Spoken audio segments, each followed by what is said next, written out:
বাইতুল মাকদাসে 1 রাকাত পড়লে 250 রাকাতের সওয়াব। আরেক বর্ণনা এসেছে 500 রাকাতের সওয়াব। এই তিনটার পরে দুনিয়ার যত বড় মসজিদ হোক না কেন সবগুলোর সওয়াব সমান। এই মসজিদ হচ্ছে আমাদের মুসলমানদের সামাজিক ঐক্যের কেন্দ্রবিন্দু। সামাজিক ঐক্যের কেন্দ্রবিন্দু আমাদের মসজিদ, বুঝতে হবে।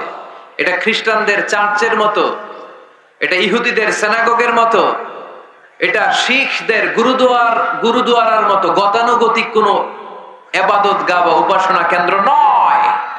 এটা আমাদের ঐক্যের ভিত্তি। চিল্লায় বলেন ঠিক কি না? বিশ্বনবী মসজিদে নববী থেকে সব করেছেন। বিশ্বনবীর মসজিদে নববীটাই ছিল ক্যান্টনমেন্ট, সেনাবাহিনীর ক্যান্টনমেন্ট ছিল এটা। বিশ্বনবীর মসজিদে নববী ছিল গণভবন, আমার নবীর মসজিদে ছিল বঙ্গভবন। এইখানেই ছিল সুপ্রিম কোর্ট, হাই কোর্ট। এখানে বসেই বিশ্বনবী যুদ্ধের জন্য সেনা প্রেরণ করতেন। এখানে বসেই বিশ্বনবী বেকারদের কর্মসংস্থান করতেন। এখানে বসেই বিশ্বনবী বিধবা নারীদের জন্য ভাতার ব্যবস্থা করে দিতেন। এই মসজিদের মধ্যে বসেই বিশ্বনবী আহলে সুফফার সাহাবীদেরকে হাদিসের শিক্ষা দিতেন। সুবহানাল্লাহ পড়েন। এজন্য মসজিদের নানামুখী ব্যবহার আছে। আমরা শুধু এটা ইবাদতের জন্য রাখছি, কিন্তু বিষ্ণু ঈসা ইসলাম এটাকে নানা কাজে লাগিয়েছেন। আমাদের মসজিদগুলোকে আমরা শুধুমাত্র জিকির আর সালাতের জন্য নির্ধারণ করেছি, কিন্তু বিষ্ণু ঈসা ইসলাম নানামুখী কাজ এই মসজিদের ভেতরে করেছেন। মসজিদে নববী বাচ্চাদের জন্য উন্মুক্ত ছিল, নারীদের জন্য উন্মুক্ত ছিল, হিজরাদের জন্য উন্মুক্ত ছিল। দুখুলুল মসজিদ, তাহিয়াতুল মসজিদ, তাহিয়াতুল উযু যেই নাম দেন। ওযু করলেই মসজিদে ঢুকলেই মনে থাকবে? ভুলে যাবেন তো আপনারা? খেয়াল থাকবে? মসজিদে ঢুকলেই 2 রাকাত পড়তেন বিশ্বনবী মুহাম্মদ সাল্লাল্লাহু। বিশ্বনবী জুমার খুতবা দিচ্ছেন, হঠাৎ এক সাহাবী খুতবা চলাকালীন সময়ে মসজিদে ঢুকেই বসে পড়লেন। বিশ্বনবী বললেন দাঁড়াও। নিজের খুতবা বন্ধ করে দিয়ে সাহাবীরে বললেন দাঁড়াও, 2 রাকাত পড়েছো নাকি? সাহাবী বলে পড়ি নাই। বিশ্বনবী বললেন তাড়াতাড়ি করে চটজলদি করে 2 রাকাত পড়ে নাও। খুতবা, জুমার খুতবা চলতেছে, খুতবা থামিয়ে দিয়ে খুতবার নিরবিচ্ছিন্নতাকে ভঙ্গ করে আল্লাহর হাবিব সাল্লাল্লাহু আলাইহি ওয়াসাল্লাম 2 রাকাত পড়তে বললেন। এটা খুবই জরুরি, পড়বেন, খুতবা চলাকালীনও পড়বেন। যদিও আমাদের দেশের অনেক জায়গায় এটার সুযোগ দেয় না, বলে যে লাল বাতি জ্বলন্ত অবস্থায় নামাজ পড়া নিষেধ। নিজেরা বানাইছে এই নিষেধ, তো পড়তে না দিলে বারান্দায় পড়েন, যেহেতু খুতবা শোনারও গুরুত্ব আছে। হানাফি মাযহাবে খুতবাটারে ওয়াজিব বলে, খুব গুরুত্ব দেয়। এজন্য বলে যে এটা বেশি গুরুত্বপূর্ণ ওই নামাজের চেয়ে। এটা হচ্ছে ওনাদের দলিল, কিন্তু ওই দলিলটা বেশি শক্তিশালী যে মসজিদে ঢুকেই 2 রাকাত পড়তে হয়, ঠিক কি না? এজন্য মসজিদে ঢুকেই আমরা 2 রাকাত পড়ব। তাহলে প্রথমে ওযু করে নিলাম, সুন্দর জামা পরলাম, ডান পা দিয়ে মসজিদে ঢুকলাম, ঢুকেই 2 রাকাত পড়লাম। এই সবগুলো আদেশ বিশ্বনবী আমাদের জন্য দিয়েছে, ঠিক কি না? আবার বিশ্বনবী নিষেধ করেছে কবরের উপর যেন কখনো কেউ মসজিদ না বানায়। লাআনা রাসূলুল্লাহি সাল্লাল্লাহু লাআনাতুল্লাহি আলাল ইয়াহুদ ওয়ান নাসারা ইত্তাখাযু কুবুর আমবিয়াইহিম মাসাজিদা। আল্লাহ তাআলা ইহুদি নাসারাদের উপর লানত দিয়েছে। কি দিয়েছে? লানত। কারণ তারা তাদের নবীদের কবরের উপরে মসজিদ বানায় ওইখানে নামাজ পড়ে। কবরস্থানে নামাজ পড়া যায়? কবরের উপরে নামাজ পড়া যায়? বাংলাদেশে আছে না নাই? ছোট্ট এতটুক মসজিদ, 2 কাতারের এত বড় কবরস্থান। ইয়া লাল শালু নীল শালু, আগরবাতি আর গোলাপ জলের গন্ধে ঢোকা যায় না, আছে না নাই? ওখানে যে আগরবাতি জ্বালায় দেয়, গোলাপ জল ঢেলে দেয়, আছে না নাই? কবরস্থানে বা মাজারে কেন মোমবাতি দেয় মানুষ আমি জানি না। যিনি কবরে শুয়ে আছেন ওনার কাছে কি আলো যায়? মোমবাতির আলো তো ওনারে দিছেন কেন? এটা তো যে সমস্ত ঘরে এখনো ইলেকট্রিসিটি পৌঁছে নাই, বাচ্চারা পড়াশোনা করতে পারেন, এদের ঘরেই না আপনি মোমবাতি দিবেন। তাহলে আপনার বাবার কবরটারে আলো দিয়ে ভরে দিবে কে? আল্লাহ। মাজারে যে অনেকে টাকা দেয়, মানত করে, মাজারে টাকা দেয়া যায় না, মানত করা যায় না, মানত করতে হয় একজনের নামে। চিল্লায় বলেন তিনি কে? খবরদার, এগুলো থেকে সাবধানে থাকতে হবে। মাজার জিয়ারত করা সুন্নাহ, কবর দেখলেই সালাম দেয়া সুন্নাহ, জিয়ারত করা সুন্নাহ। এর জন্য দোয়া চাইবেন, নিজের জন্য আল্লাহর কাছে দোয়া চাইবেন, এর জন্য দোয়া করবেন, নিজের জন্য দোয়া করবেন। কিন্তু মাজারে পড়ে থাকা লোকটার কাছে কিছু চাওয়া যায়? আল মাইয়িতু ফিল কবর কাল গরীকি ফিল বাহর। সাঁতার না জানা ব্যক্তি সাগরে পড়লে যেরকম অসহায়, কবরে শুয়ে থাকা ব্যক্তিটা তার চেয়েও বেশি অসহায়। সে আপনার জন্য কি করবে? আপনি তার জন্য দোয়া করলে সে কিছু পাবে। যেমন বিশ্বনবী আগে তৈরি করেছেন মসজিদে নববী, তার পাশে হয়েছে বিশ্বনবীর কবর, তার বাম দিকে হয়েছে বাকিউল গারকাত, বাকি কবরস্থান, মাকবারাতুল বাকি, যেখানে বিশ্বনবীর স্ত্রীরা শুয়ে আছেন, সাহাবারা শুয়ে আছেন রাদিয়াল্লাহু তাআলা আনহুম ওয়া আনহুন্না। তাহলে আগে হবে মসজিদ, তারপরে কবর। কবর কেন্দ্রিক কোন মসজিদ বানানো যাবে? মনে থাকবে এটা। টাঙ্গাইলে এরকম আছে যে আগে কোন আল্লাহর ওলির কবর ছিল, এর উপরে বিশাল মসজিদ বানাই দিয়েছে, আছে? নাই? আলহামদুলিল্লাহ, খুব ভালো। কবর কেন্দ্রিক মসজিদ বানাবেন না, মসজিদ আর কবরস্থানে গ্যাপ রাখবেন, তা হলে ভেজাল হওয়ার সম্ভাবনা আছে না নাই?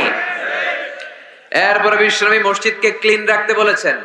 আমার রাসূলুল্লাহ সাল্লাল্লাহু আলাইহি ওয়াসাল্লাম বিবিনাইল মসজিদি ফি দুআ ওয়া আন তুনাযযাফা ওয়া তুতায়্যাবা। আল্লাহর হাবিব বলেছেন, এলাকায় এলাকায় তোমরা মসজিদ বানাও, মসজিদগুলোরে পরিষ্কার রাখো, আতর আর সুগন্ধি দিয়ে তোমরা পারফিউম করে দাও, মসজিদটারে সুগন্ধযুক্ত করে রাখবেন, পারফিউম করে রাখবেন। আরব দেশে মসজিদে বাখুর জ্বালিয়ে দেয়, উদ জ্বালিয়ে দেয়, মসজিদে ঢুকলেই কলিজাটা ঠান্ডা হয়ে যায়, নামাজ পড়তে মনে চায়, কোনো দুর্গন্ধ নাই। এজন্য মসজিদ পরিচ্ছন্ন রাখার দরকার আছে না নাই? এরপরে বিষ্ণু ইসলাম বললেন, মসজিদের সর্বশেষ আদব হলো তোমরা যখন মসজিদ বানাবা, খবরদার মসজিদকে অতিমাত্রায় ডিজাইন করা যাবে না। অতিমাত্রায় ডিজাইন করা যাবে না। আমরা এতই ডিজাইন করি, কোনটা মসজিদ আর কোনটা কমিউনিটি সেন্টার চিনাই যায় না, আছে না নাই? না, অতিমাত্রায় ডিজাইন না, যতটুকু লাগে। গরম লাগে, এয়ারকন লাগান, নো প্রবলেম। নিচে সমস্যা, সিম্পলি টাইলস দিয়ে দেন। কিন্তু লাইটিং ফাইটিং, লাল নীল বাতি, এই কারুকার্য ওই কারুকার্য, এটা করতে নিষেধ করেছেন মুহাম্মদ সাল্লাল্লাহু। বিশেষ করে মসজিদের কেবলার দেয়ালে। কোন দেয়ালে? কেবলার দেয়ালে কোনো ঘড়ি থাকতে পারবে না, কোনো ক্যালেন্ডার থাকতে পারবে না, সব পিছনে। ইমাম সাহেব ঘড়ির টাইম দেখে নিবে। সামনে ক্যালেন্ডার থাকলে নামাজের সময় ক্যালেন্ডারের ভিতরে যে মাদ্রাসা মসজিদ, ওইখানে নজর পড়ার সম্ভাবনা আছে না নাই? বিভিন্ন জিনিস লেখা থাকে, নামাজও পড়ি, ওইটাও পড়ি, আছে না নাই? নামাজ পড়ে কয়টা বাজলো, ঘড়ির দিকে নজর পড়ার সম্ভাবনা আছে না নাই? এই জন্য কেবলার দেয়ালটা যদি সাদা মাঠা রাখা যায় সেটাই ভালো। আপনার নজর থাকবে সেজদার দিকে। ডানে একটা নজর দিলে আল্লাহ বলে ফিরে আয়, সেজদার দিকে তাকা। আরেক দিকে নজর দিলে আল্লাহ বলে ফিরে আয়, সেজদার দিকে তাকা। আবার যদি টাইলসের দিকে নজর দেন, আল্লাহ বলে ফিরে আয়, সেজদার দিকে তাকা। আবার যদি নজর দেন, আল্লাহ রেগে যে বলে লা হাজাত আলী ইলা সলাতিক, তোর এই নামাজের কোনো দরকার আমার নাই। যে আল্লাহ তাআলাকে খুশি করার জন্য সালাত পড়তে আসলাম, উনি যদি বলে তোর এই নামাজের দরকার আমার নাই, তো কার জন্য সালাত পড়লেন আপনি? এজন্য মসজিদের সামনের ওয়ালে যত কম ডিজাইন হওয়া যায়, ঘড়ি, ক্যালেন্ডার ইত্যাদি ইত্যাদি, লেখাজোখা, এগুলো সামনে না, এগুলো পেছনে দিতে পারলে ভালো। ইভেন জায়নামাজের মধ্যেও কাবা ঘরের ডিজাইন আছে না নাই? এটা ইহুদিদের ষড়যন্ত্র। আমরা বোকা শোকা মুসলমান, ওরা সর্বপ্রথম জায়নামাজের মধ্যে কাবা ঘরের ডিজাইন দিছে। কোন ডিজাইন? আর আমরা মুসলমানরা মনের অজান্তে নিজের কাবারে নিজে লাথি মারি। কথা বলেন, কথা বলেন। এজন্য খবরদার, কোন মসজিদের ডিজাইনওয়ালা, কোন কাবা ঘরের নমুনাওয়ালা, মসজিদুল আকসার গম্বুজলা, মসজিদে নববীর কোন গম্বুজলা জায়নামাজ আমরা কিনবো না। আমরা না কিনলে ওদের ব্যবসা শেষ, ঠিক কিনা? ফ্রেশ জায়নামাজ কিনবেন। কি জায়নামাজ? ফ্রেশ। সিম্পলি ফুল হইতে পারে, সাদা হইলে আরো ভালো। ফ্রেশ কোন মসজিদ, বিশেষ করে কাবার ডিজাইনওয়ালা তো কিনাই যাবে না। ওইটার মধ্যে দাঁড়ায় আছে ইমাম সাহেব, আছে না নাই? মনে থাকবে, মনে থাকবে। এজন্য বিশ্বনবী বললেন, মসজিদ নির্মাণ করো, মসজিদের সাথে হৃদয়টারে ঝুলিয়ে রাখো। কিয়ামতের দিন এই মসজিদের ওসিলায় জান্নাতের বাড়ি বানায়া দিবে কে? আবার বিশ্বনবী বললেন, লা তুসাদ্দুর রিহাল ইল্লা ইলা সালাসাতি মাসাজিদা। এই দুনিয়ার বুকে 3টা মসজিদের দিকে শুধু বিশেষ সওয়াবের উদ্দেশ্যে ভ্রমণ করা যায়। এই 3টা মসজিদ ছাড়া বিশেষ সওয়াবের উদ্দেশ্যে পৃথিবীর কোনো মসজিদে ভ্রমণ করা যাবে না। তুই 201 গম্বুজে নামাজ পড়লে সওয়াব 3 গুণ হবে, এরকম ধারণা করা যাবে? না না। বাইতুল মুকাররমে পড়লে এত গুণ সওয়াব, এই ধারণা করা যাবে? 3টা মসজিদে নিয়ত করে যাওয়া যায়। 1 নম্বরে মসজিদে হারাম, 1 নম্বরে কি? ইন্না আউওয়ালা বাইতিন উদিআ লিন-নাসি লাল্লাযী বিবাক্কাতা মুবারাকা। সর্বপ্রথম যে ঘরটা আল্লাহ তাআলা জমিনের মধ্যে স্থাপন করলেন, ওই ঘরটা হলো মসজিদুল হারামের মাঝখানের কাবা ঘর।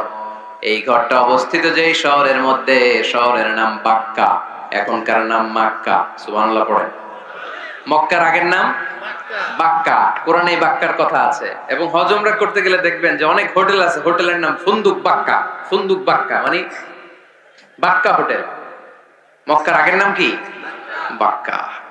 এখান থেকেই বিষ্ণু ঈসা ইসলাম ইসরা শুরু করেছেন, মেরাজের আগের ধাপ, নাম ইসরা। এই মসজিদে 1 রাকাত নামাজ পড়লে 1 লক্ষ রাকাতের সওয়াব দেয় কে? সুবহানাল্লাহ কইতে পারলেন না? পৃথিবীর আর কোন মসজিদে 1 রাকাত পড়লে 1 লক্ষ রাকাতের সওয়াব হয়? আপনাদের 201 গম্বুজে বললে, বাইতুল মুকাররম, পৃথিবীর কোন মসজিদে পড়লে হবে? শুধুমাত্র কেবলমাত্র মসজিদুল হারামে 1 রাকাত সালাত পড়লে 1 লক্ষ রাকাতের সওয়াব আমলনামায় দিবে কে?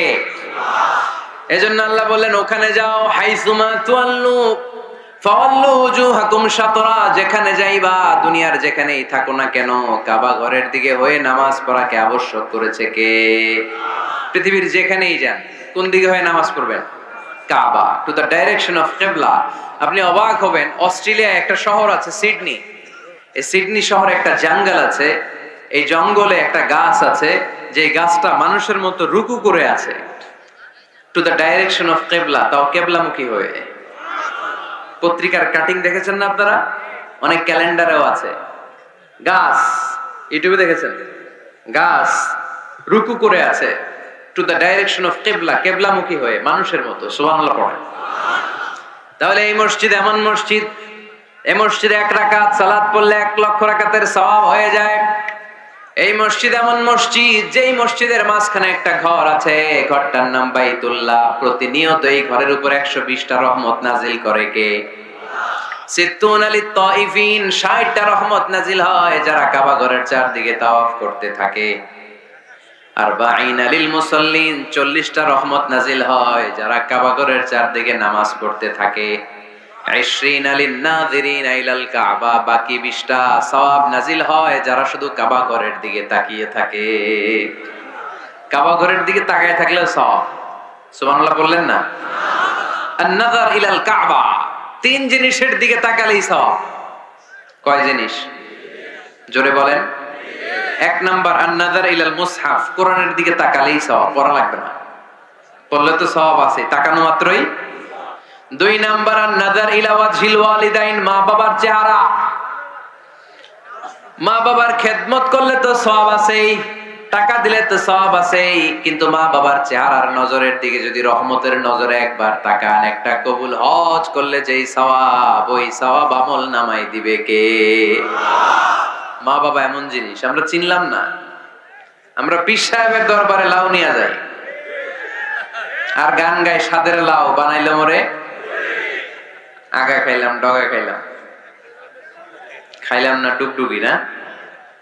তো কই লাউ নিয়ে যান আপনি, কই হাদিয়া নিয়ে যান? আসল পীর সাহেব তো আপনার ঘরে। আপনার আব্বা সবচেয়ে বড় পীর সাহেব, আপনার আম্মা জান আপনার জন্য সবচেয়ে বড় পীর সাহেব। গোটা বিশ্বের সব পীর সাহেব যদি 50 বার করে কোরআন খতম দিয়ে 1 গ্লাস পানির মধ্যে ফু দেয়, আর আপনার আব্বা শুধু বিসমিল্লাহ বলে যদি 1 গ্লাসের পানিতে ফু দেয়, ওই গ্লাসের পানির ফুটা আল্লাহর কাছে কবুল হয়ে যাবে। এজন্য বিশ্বনবী বলতেন, জান্নাতু তাহতা আকদামি উম্মাহাতিকুম, ও দুনিয়ার মানুষেরা শোনো, দুনিয়ার পুরুষ মানুষদের পায়ের নিচে থাকে জুতা, জুতার নিচে থাকে বালু আর মাটি, আর দুনিয়ার বুকে এক একটা মায়ের পায়ের নিচে থাকে তার সন্তানদের জান্নাত। ওগো মা তুমি এই ধরনের শ্রেষ্ঠ নেয়ামত, তোমারই পদ তলে রয়েছে জান্নাত। ওগো মা তুমি এই ধরনের শ্রেষ্ঠ নেয়ামত, তোমারই পদ তলে রয়েছে জান্নাত। সুবহানাল্লাহ পড়ে। কি মা? এ মারে আমরা চিনি না। লাউ কাতা'তা জিলদাক, তোমার গায়ের চামড়া কেটেও যদি মাকে জুতো বানিয়ে দাও, ওই যে ছোটবেলায় দুধ খাইছিলা, 1 ঢোক দুধের শোধ আদায় হবে না। 1 ঢোক দুধের শোধ আদায় হবে না। ওই মা 3 বার বললেন আল্লাহ রাসূল এই মায়ের কথা। কয়বার? আল্লাহর হাবিব বললেন মা মা মা, তারপরে মা কয়বার? বাবা কয়বার? তার মানে ইসলাম মাকে দিয়েছে স্বর্ণ পদক, ইসলাম মাকে দিয়েছে